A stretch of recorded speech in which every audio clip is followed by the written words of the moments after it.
paid for seat 2A in first class, followed every rule, and still got escorted off the plane in front of everyone. What the airline didn't know was that they had just humiliated a man who would later control their future through ownership. Before this story unfolds, make sure to like the video and subscribe, because what happens next proves how quiet power really works. Leonard Blackwood eased into seat 2A with the controlled precision of a man who had learned over decades how to take up space without announcing himself the kind of presence that did not demand attention, yet subtly rearranged the room around it, and the first-class cabin of the overnight flight from New York to London responded accordingly, settling into a hush that felt less like silence and more like a held breath. The leather seat exhaled softly beneath him. The muted amber lights cast a flattering calm across brushed metal and polished wood, and the low, constant hum of the aircraft systems created the illusion of distance from everything below. As if the world's conflicts, deadlines, and calculations had been gently sealed away at 35,000 feet. Leonard adjusted the cuff of his tailored navy jacket, a habitual gesture rather than a necessary one, and the watch at his wrist, a Patek Philippe he had purchased years earlier, not for status, but for its engineering, caught the light just enough to register not to boast, then disappeared again beneath his sleeve because Leonard had never been interested in the performance of wealth, only in its function. From the outside, he appeared composed, almost detached, yet beneath that stillness his thoughts moved with disciplined clarity, replaying the events of the afternoon, not with excitement, but with a quiet sense of completion. Because only hours earlier, in a glass-walled conference room overlooking Midtown Manhattan, he had closed a confidential transaction valued at just over $2.3 billion, an all-cash deal executed without leverage, without headlines, and without applause, the kind of transaction that reshaped markets without ever trending, the kind that changed who had power without ever announcing that power had changed hands. It had taken years to reach that moment, years of methodical acquisitions, careful exits, patience during cycles when impatience was rewarded and discipline mocked. And yet when the final signatures were placed and the room emptied, Leonard had felt no surge of triumph, only a brief, almost imperceptible sense of alignment. As if something long anticipated had finally clicked into place. Tomorrow morning in London, he would complete a secondary agreement, a technical formality that would make him the controlling shareholder of a European holding company with assets spanning transportation, logistics, and hospitality, a move that would be noted by analysts weeks from now, dissected in earnings calls months later, and fully understood only years after that. But for Leonard, the strategic thinking was already complete. The rest was execution. This flight, then, was merely connective tissue, a necessary bridge between decisions already made and outcomes already set in motion. And as he leaned back, eyes closing briefly, he allowed himself a rare moment of non-analysis, focusing instead on the physical sensations around him. The faint scent of leather and citrus cleanser, the gentle vibration through the armrest, the reassuring weight of the aircraft preparing to push back from the gate. He thought briefly of those who would read market updates tomorrow, unaware that power had already shifted, and felt no urge to correct them. Leonard exhaled slowly, letting the tension of the day slip away in increments, and closed his eyes not to sleep, but to rest, trusting the systems around him, the pilots, the aircraft, the carefully choreographed rituals of premium air travel to deliver him exactly where he needed to be, on time. And without incident, unaware that the calm he felt was not the beginning of rest, but the final still moment before a sequence of events that would test not his wealth or his strategy, but something far more fragile and far more personal: his dignity, his restraint, and his faith in systems he had long assumed were indifferent, not adversarial. The stillness Leonard had allowed himself moments earlier fractured with the soft, deliberate stop of footsteps beside his row. And when he opened his eyes, he did not see a smile or the polite neutrality he had come to expect from premium cabin service, but instead, an expression carefully held in place, professional on the surface, yet weighted with assessment beneath it as the flight attendant's gaze traveled in a slow, almost methodical line from the polished leather of his shoes to the tailored fall of his trousers up along the seam of his jacket, and finally rested on his face for a fraction of a second longer than courtesy required, long enough for Leonard to recognize the look without needing to name it. "Sir, may I help you with something?" She asked, her voice even controlled, and just a touch louder than the ambient hush of the cabin, and Leonard felt the subtle shift ripple outward as nearby conversations paused and the illusion of anonymity thinned. He answered calmly, without irritation, because irritation would serve no purpose here, and said, "No thank you," returning his gaze to a neutral point ahead of him, expecting the interaction to end as such exchanges always did when nothing was amiss. Yet she remained where she was, her presence lingering in the space beside him like an unresolved note. And when she spoke again, it was not with clarification or apology, but with a statement that did not need to exist. "This is the first-class cabin delivered not as information, but as an assertion, as if the words themselves were a boundary line being quietly redrawn." The temperature of the room seemed to change, not physically, but socially, as Leonard became aware of movement at the edges of his perception. A slight turn of a head 2 rows back, a pause in the rustle of a newspaper, the faint clink of a glass being set down more carefully than before, and he understood that whatever this was, it was no longer private. He did not rush because rushing would read as defensiveness, and he did not sigh because that would invite escalation. So he reached into the inner pocket of his jacket with deliberate ease and withdrew his boarding pass, the cardstock cool between his fingers, a simple object that contained all the validation the situation should require.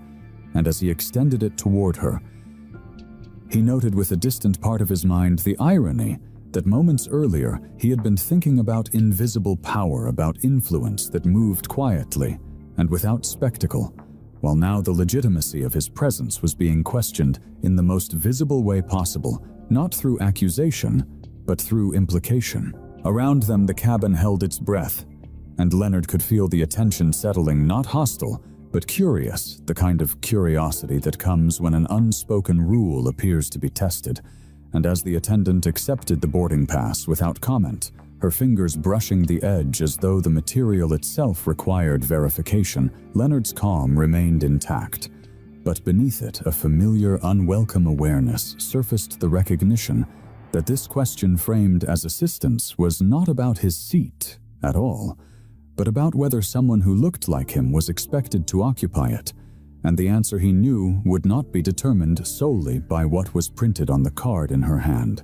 The flight attendant took the boarding pass from Leonard's hand with a carefulness that felt less like professionalism and more like inspection, her eyes lowering to the printed name and seat number as if the card might change under scrutiny, and Leonard watched without comment as she read it once. Then again, the pause between each pass stretching just long enough to register as something other than routine before she turned it over to examine the back, tilting it slightly toward the overhead light, as though a hidden mark might reveal itself if only she found the right angle. The cabin around them grew quieter in layers, rather than all at once a subtle retreat of sound, as people sensed that the moment had acquired weight. And when she spoke, her words were soft, measured, and framed as prudence rather than doubt. "We just need to be careful," she said, allowing a brief, deliberate pause to sit between phrases. "Sometimes passengers get confused about their seats." And though the sentence was delivered gently, the implication traveled faster than the sound itself, reaching the surrounding rows with an efficiency Leonard had learned to recognize, because statements like that were designed not to accuse, but to suggest, to place uncertainty into the air, and let others complete the thought on their own. He remained still, his posture relaxed, his expression neutral, resisting the instinct to clarify or defend, because experience had taught him that explanations offered too quickly were often interpreted as admissions rather than facts. And as the attendant continued to study the card, her brow tightening almost imperceptibly, Leonard became acutely aware of the way attention gathers, how it does not announce itself, but accumulates a tilt of a head here, a lingering glance there until the subject of that attention feels the collective focus settle like a weight across the shoulders. Somewhere behind him, a man's voice cut through the hush in a low murmur that was clearly intended for a companion, yet pitched just high enough to be heard. Doesn't really look like first class, and the words landed with a bluntness that surprised even Leonard. Not because they were new, but because of how casually they were offered, stripped of hostility, yet heavy with assumption. He heard them clearly, every syllable distinct, and for a fraction of a second his mind registered the familiar cascade of responses that such moments often triggered, the calculations about whether to respond, whether to correct, whether silence would be interpreted as weakness or restraint. And then he chose stillness, the same disciplined restraint that had served him in negotiations where impatience cost millions, because reacting now would not resolve the underlying question being posed, which was not about his boarding pass or his seat assignment, but about whether the visual shorthand others used to categorize the world aligned with the reality sitting in front of them. The attendant glanced up at him briefly, as if gauging whether the comment from behind had reached him, and Leonard met her eyes without challenge or submission, offering neither apology nor explanation, only presence. And in that quiet exchange he felt the dynamic shift further, the interaction moving away from verification and into something less defined, something governed by perception rather than policy, while the boarding pass remained suspended in her hand like a provisional judgment. Leonard's breathing stayed even, his hands rested loosely on the armrests, and if there was tension in him, it was contained a low current beneath the surface, rather than a visible strain, because this was not the first time he had been asked indirectly to justify his presence in a space he had earned, and he suspected it would not be the last yet. The setting made it sharper, more public, because here the trappings of exclusivity were explicit, and the suggestion that he might not belong carried an added sting, amplified by the audience now quietly observing, waiting to see which way the moment would turn. As the attendant continued to hold the card, her hesitation no longer about reading, but about deciding what the reading meant. Several minutes passed with the pretense that the previous interaction had concluded, and Leonard allowed himself to resume the composed stillness he had reclaimed so carefully, yet the sense of scrutiny did not fully dissipate, lingering instead like a faint pressure behind the eyes, until the same flight attendant returned to his row with a decisiveness that contrasted sharply with her earlier measured hesitation, stopping beside him and speaking in a tone that was no longer inquisitive but directive.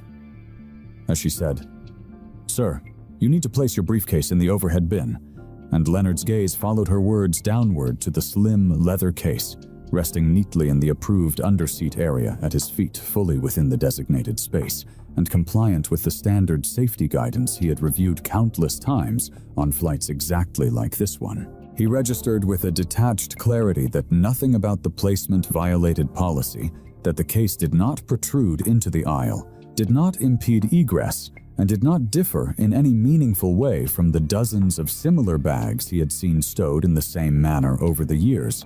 And so he responded without heat or defensiveness, simply stating it's already stowed correctly, because facts, when offered calmly, often had a way of resolving misunderstandings, or at least that had been his experience in environments governed by reason. For a brief moment the attendant did not reply, and Leonard observed as her eyes shifted to the passenger seated beside him, a man whose backpack was visibly larger and positioned in precisely the same location beneath the seat, its edges pressing outward in a way Leonard's case did not yet. She offered no comment to that passenger, no request, no pause, merely a glance that slid past him as if he were not there before returning her attention to Leonard with a firmness that felt rehearsed rather than situational. "I'm the lead flight attendant," she said, her posture straightening slightly, as if to physically embody the authority she was invoking, "and this is not up for discussion."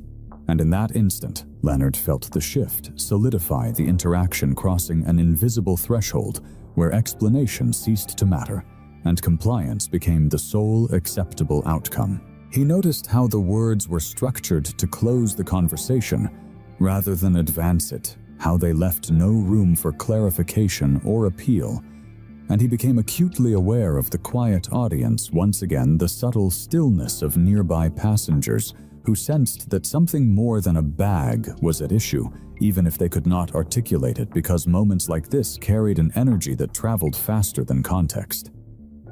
Leonard considered briefly pointing out the inconsistency. He had just observed the identical placement of the neighboring bag, but he understood that doing so would not alter the calculus now in play, because the rule being enforced was no longer the one printed in the safety manual, but an unwritten one about hierarchy, about who could be corrected and who could be overlooked, and challenging that selectively applied authority would only escalate the situation in ways that would be difficult to contain.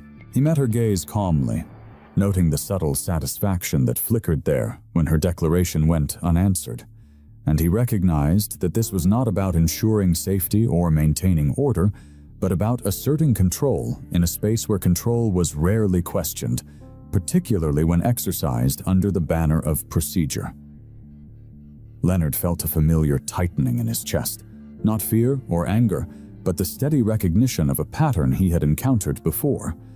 The realization that when discretion is applied unevenly, it reveals more about the decision-maker than the subject, and he understood with unsettling clarity that the situation had moved beyond logistics into the realm of power, where reason was secondary to compliance, and silence was interpreted as consent. He remained seated, his hands resting lightly on the armrests, his expression neutral because outward composure was a form of self-preservation in moments like this. And as the attendant waited her presence, rigid and expectant, Leonard grasped the deeper implication of what was unfolding, that the authority being exercised over him was absolute, not because it was justified, but because it was insulated from challenge, and that insulation, he knew, was what made small power so dangerous when wielded without reflection. Leonard waited until the aisle around him appeared settled again before lifting his phone, not out of defiance but out of necessity, because logistics did not pause for tension, and the timing of his arrival mattered to people who were already planning the next 12 hours around it. And he placed a brief call to confirm the car service in London, his voice low and controlled. The exchange efficient enough that it barely registered as a conversation, a few words to verify the terminal. The time, the name on the placard, and then it was done. The entire interaction lasting no more than 10 seconds yet. In that narrow window, the atmosphere around him shifted again as the flight attendant reappeared, with a posture that signaled confrontation rather than correction, her arms folding across her chest in a gesture that closed rather than invited.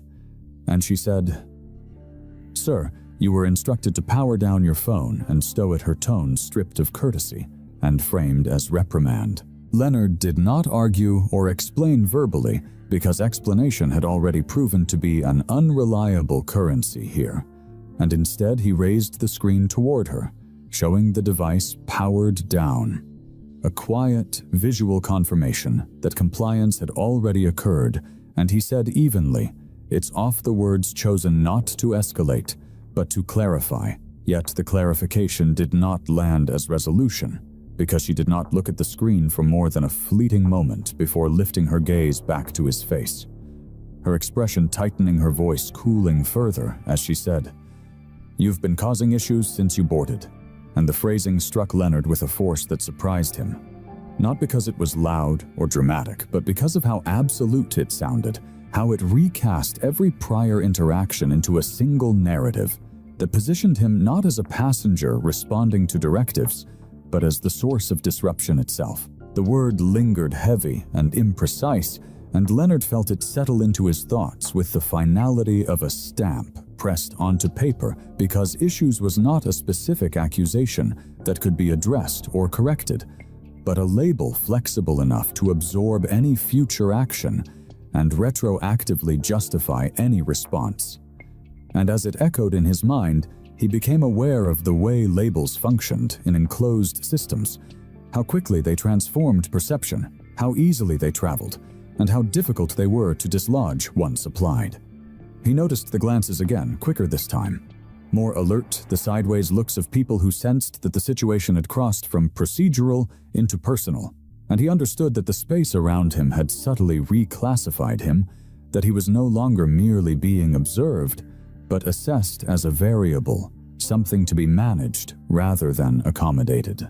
Leonard's face remained composed, his breathing steady, but beneath that surface he felt a familiar tightening, the internal calculus that accompanied moments when restraint and self-respect came into quiet conflict, because part of him wanted to articulate the sequence clearly, to point out that he had followed every instruction, that the phone call had been brief and functional, that compliance had been immediate, yet he also recognized that such articulation would likely be reframed as further evidence of resistance. He held her gaze not challengingly, but directly, and in doing so he registered the shift in how she regarded him, the way her stance suggested not concern for policy, but a readiness to escalate, as if the moment were no longer about what he had done, but about asserting a boundary through him. And he realized with unsettling clarity that the situation had entered a phase where intent no longer mattered, only perception did. The phrase repeated itself in his mind not angrily, but insistently, causing issues, and he understood how easily such a phrase could be relayed to others, how it could be summarized, transmitted, and accepted without scrutiny, because it carried just enough ambiguity to sound reasonable and just enough authority to go unquestioned. And he recognized that this was how roles shifted quietly, how a compliant passenger could be repositioned as a potential problem without any single dramatic act to point to the transformation occurring through tone timing and repetition, rather than overt accusation. Leonard remained silent after that, not because he lacked words, but because he sensed that words were no longer the medium through which this interaction would be resolved. And as the attendant stood there, arms crossed, waiting for a response that would confirm her framing, one way or another, Leonard felt the moment stretch the cabin, holding its breath again, the label now hovering between them with enough weight to bend whatever followed. And he understood that from this point forward, every action he took, no matter how measured, would be interpreted through that lens. The shift from tension to judgment happened without ceremony, marked only by the captain stepping out from the cockpit after being called forward, his uniform crisp, his expression neutral to the point of opacity. And Leonard registered immediately how the dynamic changed the moment authority, with unquestioned finality, entered the space, because this was no longer an interaction that could be negotiated through tone or reason, but one that would be decided through alignment and hierarchy. The captain listened as the lead flight attendant spoke in low, efficient phrases, summarizing what had occurred with the practiced economy of someone accustomed to reporting incidents upward, and Leonard noted that the account was delivered without detail, without context, and without invitation for verification, framed instead as a sequence of conclusions rather than events.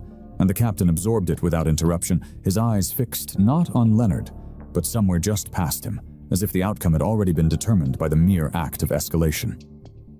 When the attendant finished, the captain turned his attention to Leonard and spoke with a voice that was steady, impersonal, and unmistakably final, saying, "My crew does not feel safe." And the word landed with a peculiar weight, because it carried implications far beyond the observable facts, transforming ambiguity into justification, perception into authority.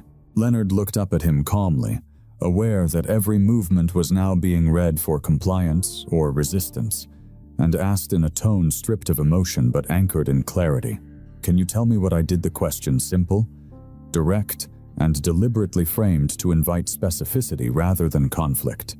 The silence that followed was not brief, and it was not accidental, stretching long enough for Leonard to understand that no answer was coming, because answers invite examination, and examination invites doubt, and doubt was precisely what the system in that moment could not afford. Instead, the captain spoke again, his voice unchanged, saying, "We're going to need you to deplane." And the sentence was delivered as a procedural necessity rather than a punitive action, as though the outcome were a matter of routine rather than consequence. Leonard became aware distantly of movement several rows back, as a passenger raised a phone, the lens angling toward the aisle with a casual efficiency that suggested this was not curiosity, but documentation. And the quiet of the cabin deepened into something heavier, the kind of silence that emerges when people sense they are witnessing a moment that will not resolve cleanly. Leonard stood not abruptly and not slowly, but with measured control, the deliberate motion of someone refusing to be hurried or diminished. And as he rose, he felt the weight of attention settle fully upon him, the collective gaze of the cabin converging with a sharpness that made the space feel suddenly smaller. He looked at the captain directly and said, "You are making a serious mistake." The words neither raised nor softened, not a threat and not a plea, but an observation delivered with the same calm precision he used in boardrooms when decisions veered toward irreversible error, and he saw no reaction in the captain's face, no flicker of doubt or reconsideration.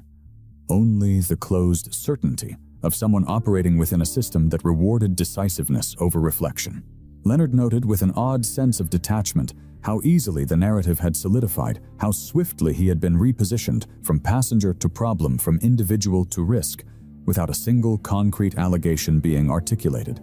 And he recognized that the power being exercised over him did not require truth to function, only alignment among those empowered to act. The attendant stood nearby, her posture rigid, her expression unreadable, and Leonard understood that whatever discomfort might surface later would not interrupt the process now unfolding, because the momentum had become self-sustaining, driven by the need to validate the escalation itself.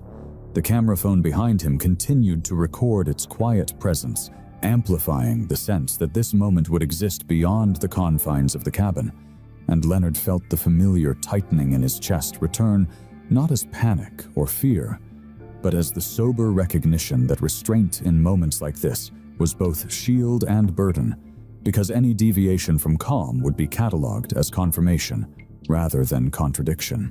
He gathered his composure inward, aware that the choice before him was no longer about remaining on the flight, but about preserving something more enduring, and as the captain stepped slightly aside to allow room for what would come next, Leonard sensed the finality of the decision settle into place, the verdict rendered without evidence, without debate, and without recourse, leaving only the execution to follow. Leonard began to gather his belongings with the same deliberate economy he had maintained throughout the encounter, aware that every motion now carried meaning beyond its function, and he reached first for the noise-canceling headphones resting on the console, coiling the cord carefully before placing them into his bag, as if the order of the act itself might preserve a measure of dignity, then folded the thin first-class blanket along its original seams and returned it to the attendant's outstretched hands, followed by the glass of water he had barely touched. The ritual unfolded in full view of the cabin, not rushed yet, not paused, and Leonard felt the weight of observation intensify, the kind that does not come from hostility, but from collective disengagement, as though the other passengers had agreed, without discussion, to bear witness without involvement, to acknowledge the spectacle without becoming part of it. Two uniformed security officers waited at the edge of the aisle, their posture neutral, their expressions professional, and Leonard recognized that they had not arrived to judge or to question, only to facilitate the final stage of a process already completed, because by the time enforcement appears, decisions have hardened into outcomes.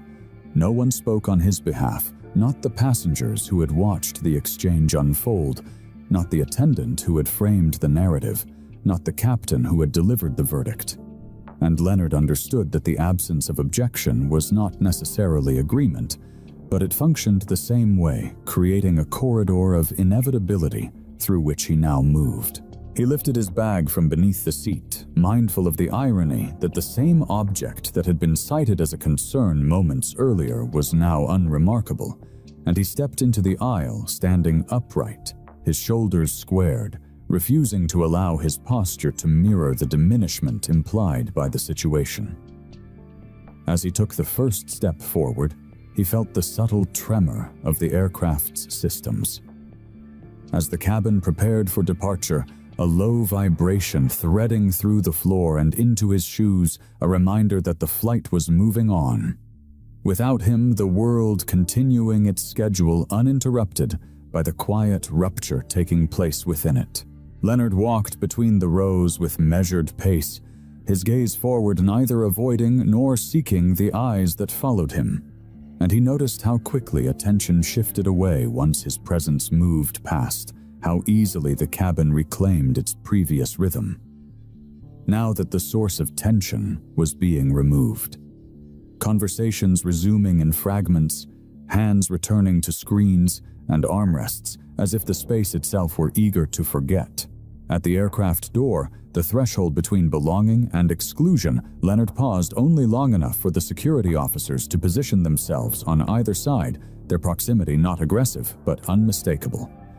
And then he crossed onto the jet bridge, where the controlled hush of the cabin gave way to the hollow acoustics of the terminal corridor, footsteps echoing against metal and glass. Behind him, the aircraft door closed with a solid final sound, not loud but definitive, and the vibration of the engines grew more pronounced as the plane prepared to push back, sealing him out of the environment that moments earlier had framed him as a valued customer.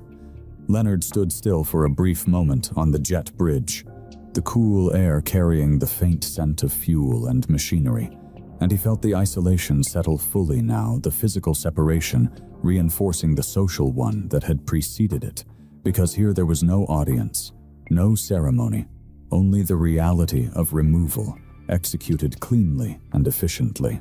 The engine's rumble intensified, resonating through the structure beneath his feet, and Leonard remained where he was alone, in the narrow corridor, absorbing the implications of what had just occurred without rushing to assign meaning or response, because he understood that the humiliation had not come from raised voices or spectacle, but from the precision with which the process had stripped him of standing while maintaining the appearance of order. And as the aircraft began to move away from the gate, leaving him behind in its wake, Leonard's expression remained composed. His thoughts contained the moment suspended not as an ending, but as a hinge upon which everything that followed would turn. Leonard walked from the jet bridge into the terminal with a pace that was neither hurried nor slow. The controlled aftermath of an event that had ended without resolution, and he chose a seat near the wide glass wall of the lounge, where the runway lights cut clean lines across the dark tarmac.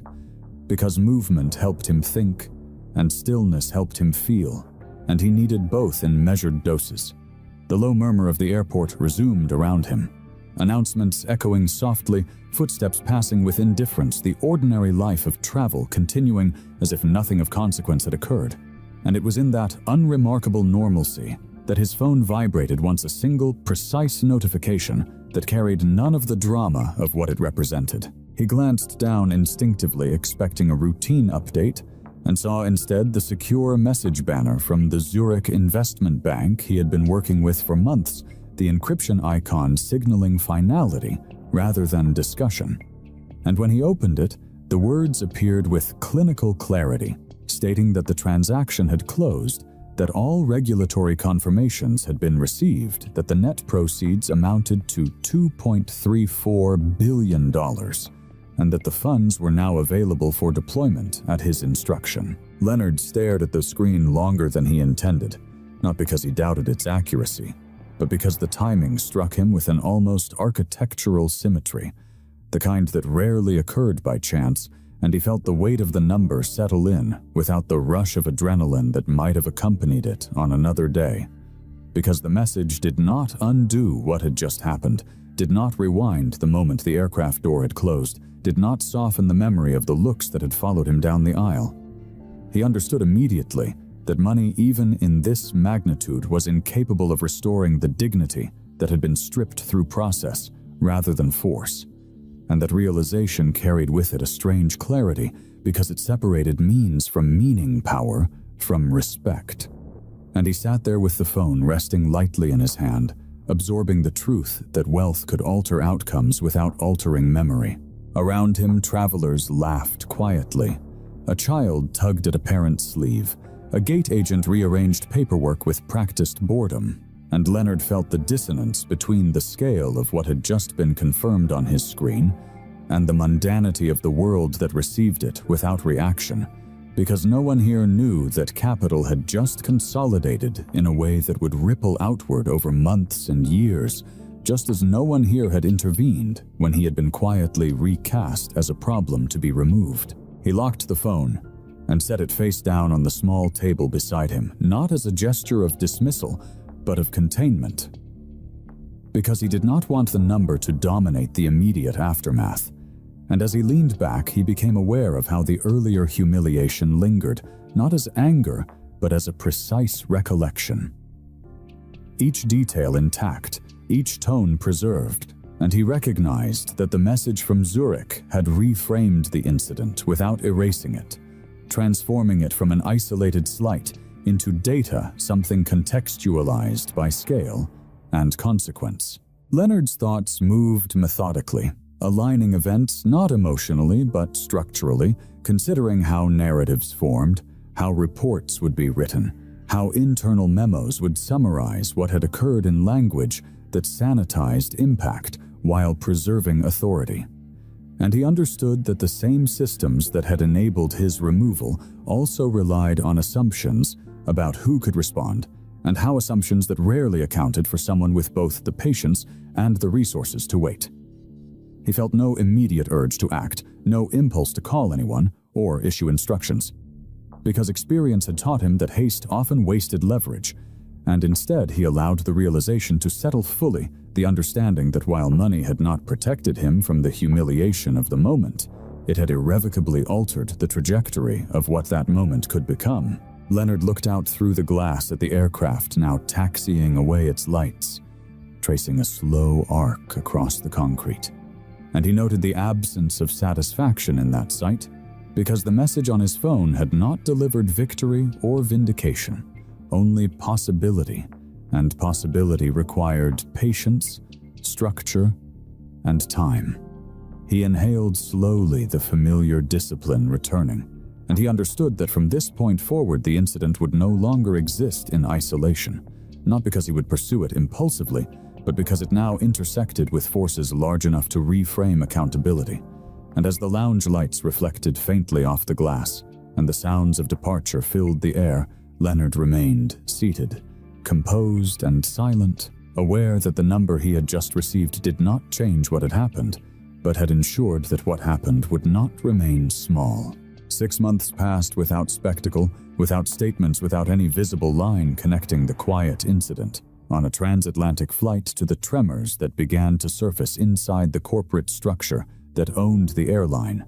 And to outside observers the crisis appeared ordinary, even familiar, as the parent conglomerate struggled with tightening liquidity, rising debt costs, and a sudden erosion of investor confidence that no single memo could fully explain, because capital rarely leaves noisily, and distrust rarely announces its origins. Major shareholders began to exit their positions in carefully timed intervals, not in panic, but in coordination, citing strategic rebalancing and portfolio realignment language that masked a deeper consensus that the company's leadership no longer inspired confidence.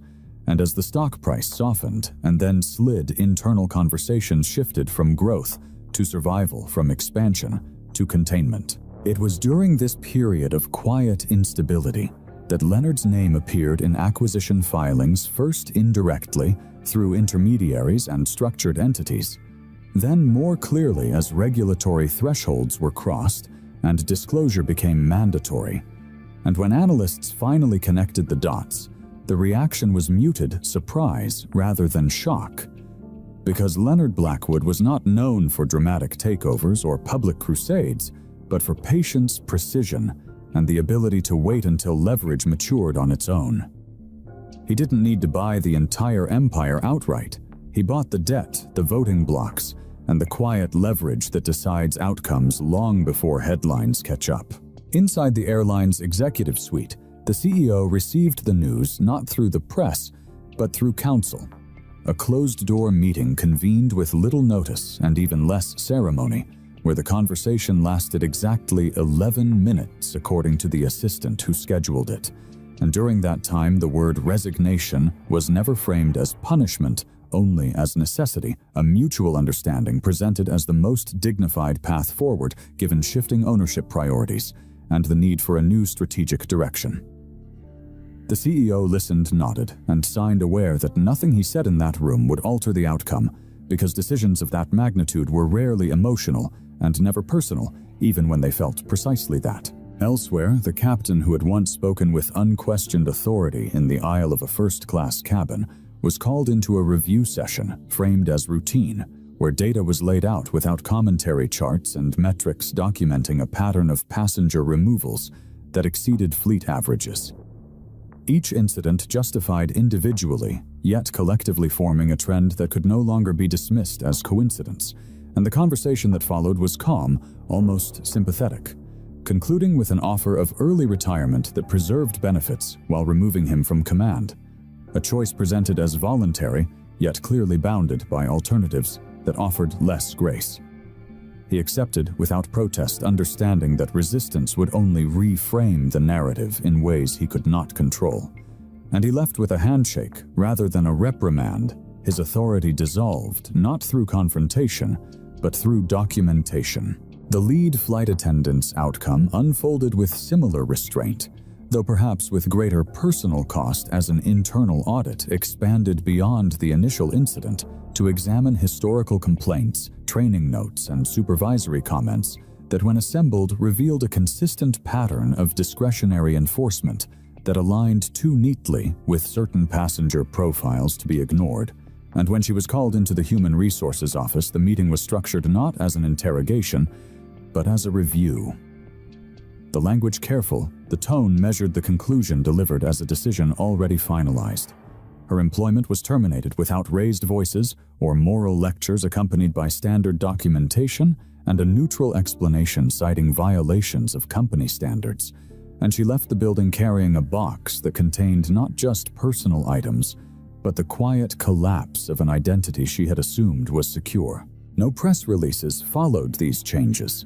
No public accountability sessions, no apologies issued to unnamed parties, because the system corrected itself in the way it always did when power shifted hands through reorganization rather than reflection. And to those within the company, the changes were framed as progress, as modernization, as alignment with evolving values, language that allowed everyone to move forward without naming what had been lost or taken. Leonard observed these developments from a distance, not monitoring them obsessively, but remaining informed through briefings that reduced complex human consequences into bullet points and timelines. And he felt neither satisfaction nor vindication, because the unraveling he witnessed was not dramatic enough to provide catharsis, nor cruel enough to feel like revenge, but precise in a way that mirrored the process that had once removed him from a seat he had rightfully occupied. The individuals affected were not shouted down or exposed publicly. They were simply rendered irrelevant within the structures they had relied upon their authority, withdrawn quietly. Their assumptions invalidated by the same procedural neutrality they had once wielded without question.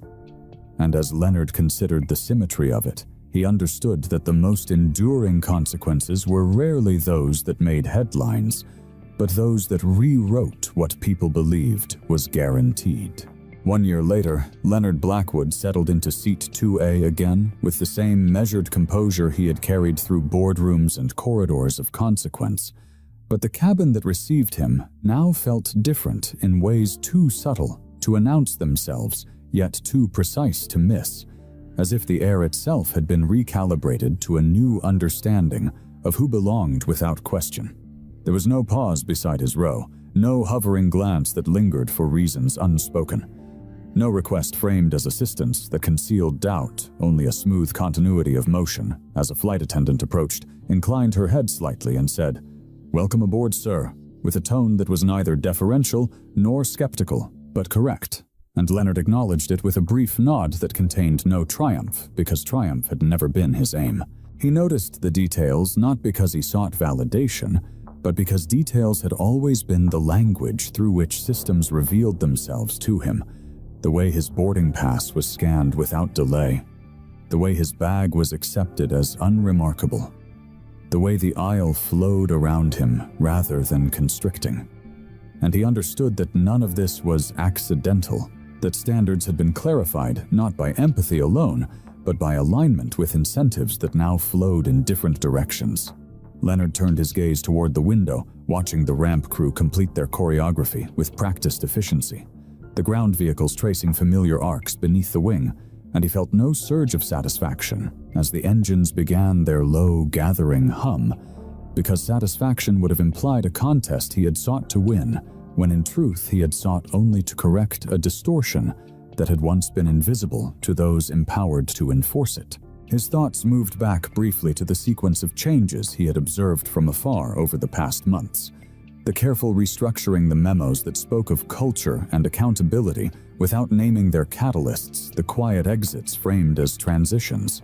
And he recognized that while people often spoke of justice as something loud and declarative, the justice that endured tended to arrive quietly, codified into process embedded into expectations and protected by interests that ensured its continuation. Leonard knew that the individuals who had once exercised authority over him had not been publicly condemned or theatrically undone, and that knowledge mattered because it meant the correction had not been performative but structural, a recalibration rather than a spectacle, and such corrections, he had learned, were the ones that lasted beyond attention cycles. As the aircraft began to taxi, Leonard reflected on the absence of emotion that accompanied this return, the lack of vindication or relief, and he understood that the power he now held was not validated by this seat or this cabin, but by the simple fact that his presence no longer required explanation, that the system had adapted to accommodate reality rather than resist it. Oh, he thought of the earlier flight, not with bitterness but with precision, remembering the sequence exactly as it had occurred, the language used, the pauses that had carried more meaning than words. And he recognized that memory would remain intact regardless of what followed, because dignity once tested did not forget the test. The plane paused at the runway threshold, engine spooling higher, the cabin settling into that brief stillness that precedes acceleration, and Leonard felt the familiar forward pull as the aircraft surged, lifting from the ground with a smooth inevitability that mirrored the arc of the year behind him. The transition from removal to return, not marked by apology or acknowledgement, but by the quiet acceptance of a new order. He did not look around to see who might be watching now, because being watched was no longer relevant. And as the city fell away beneath a layer of cloud, Leonard allowed himself a single clear recognition to crystallize. Not as a judgment, but as a fact, the system had not changed because it had suddenly discovered what was right. It had changed because the person it once dismissed now occupied a position that made dismissal impossible, and that truth cold and exact explained both the past and the present without embellishment. Leonard rested his hands lightly on the armrests. His posture relaxed, his expression neutral, and as the aircraft leveled into its climb, he understood that power, when exercised without display, did not announce itself through moments like this, but through the absence of moments like the one that had once unfolded in this very seat, and that the measure of progress was not how he was treated now, but how many others would never experience what he had endured, because the system had learned not to be kind, but to be correct. If this story resonated with you, consider subscribing and leaving a like, so we can keep creating more stories like it. I'm curious what moment stood out to you the most, and where are you watching from? Share your thoughts in the comments.